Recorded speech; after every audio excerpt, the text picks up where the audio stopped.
to bike.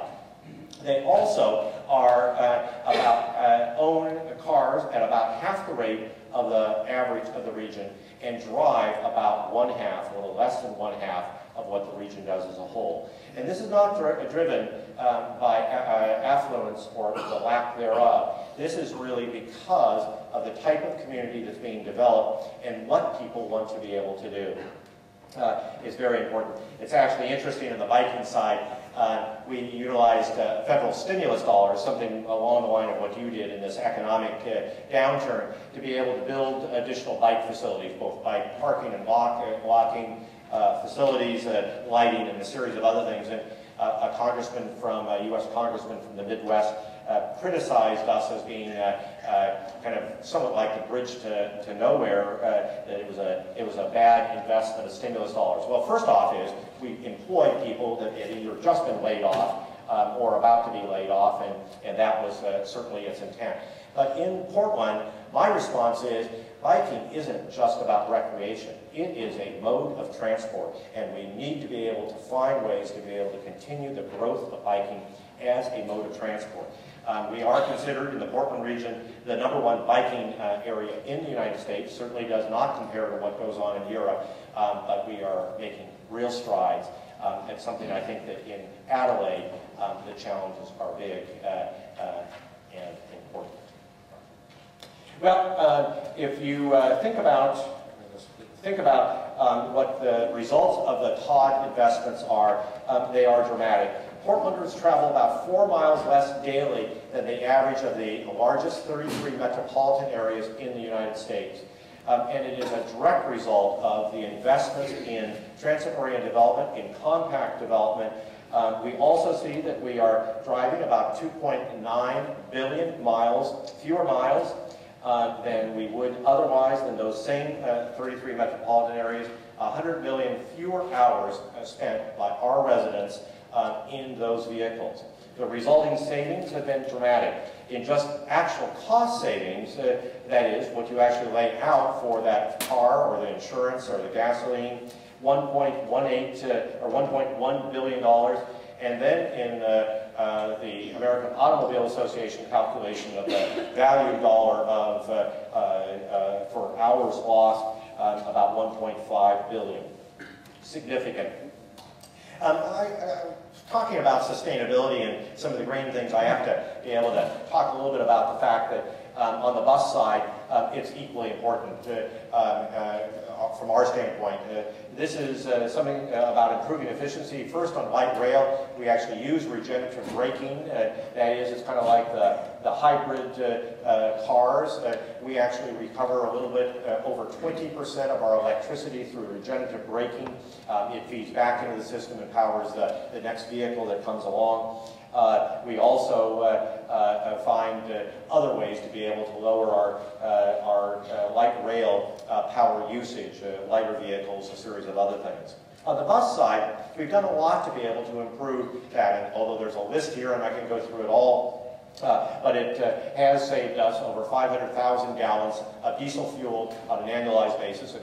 We in Oregon are the largest diesel user by quite a bit, and so to be able to lower diesel usage is a very important factor. About 7% we've seen that saving us substantial money. The last slide here, and then I will get to my closing comments, is a little bit of what I like to refer to as Ralph Krebs meets NASCAR. For those of you who have either heard about The Honeymooners, it was Jackie Gleason playing a bus driver, kind of the very old school. And if you think about NASCAR, what NASCAR or car racing in general wants, they want all their power to go to the wheels to be able to power that vehicle. Well, if in a bus, we're not trying to break speeding records, but what we want to do is to be able to take any power that is being drained from that engine for mechanical purposes, principally the water pump, but for other mechanical purposes, air conditioning and others. We want to electrify that. We can do that with a slightly larger alternator, and typical bus engine, 285 horsepower engine, we're able to pull off 45 to 50 horsepower that are being drained in the typical bus for mechanical powering, we're able to electrify that and save around 10 to 15%. Some places, in fact, are even reporting 20% fuel savings as a result.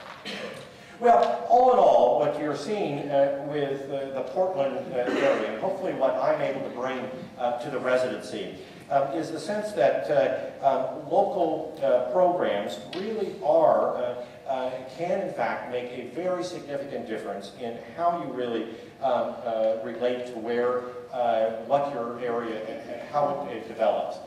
In the Portland region, we don't have a local news program. The lead-in footage always has to have a shot of Mount Hood, our snow-capped mountain that's not too far away from downtown Portland. But almost every one of those lead-in footages also has a shot of one of our light rail vehicles, a streetcar, or a bus going by in the background. There isn't a travel magazine that writes about coming to the Portland region that doesn't talk about our public transport system. How you can come in from the airport on light rail, you can get around, why bother unless you're getting out of town needing to rent a car.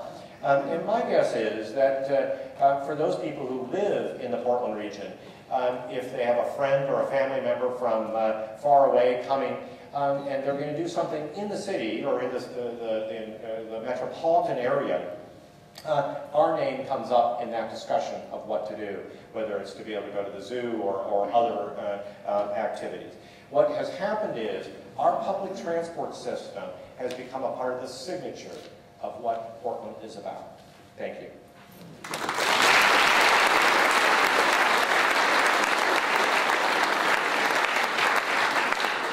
Thank you very much, Fred. That was fantastic to listen to, and the opportunities for us are, I think, obvious in that conversation.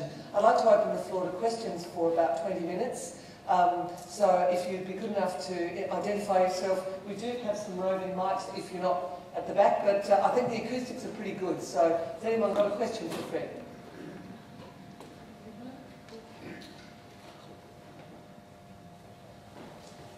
Yes. Hello, Fred. I'm Kirsten Alexander. I live in Woodville. Are you aware that the state government is planning to create a TOD on the side of an existing established park in Woodville because it happens to be located alongside the Woodville train station? I've arrived about now 6 days and 4 hours ago. I just couldn't speak specifically. Well, I'd just like to know what your thoughts are in relation to because I noticed in your talk that you talked about the creation of your TODs on existing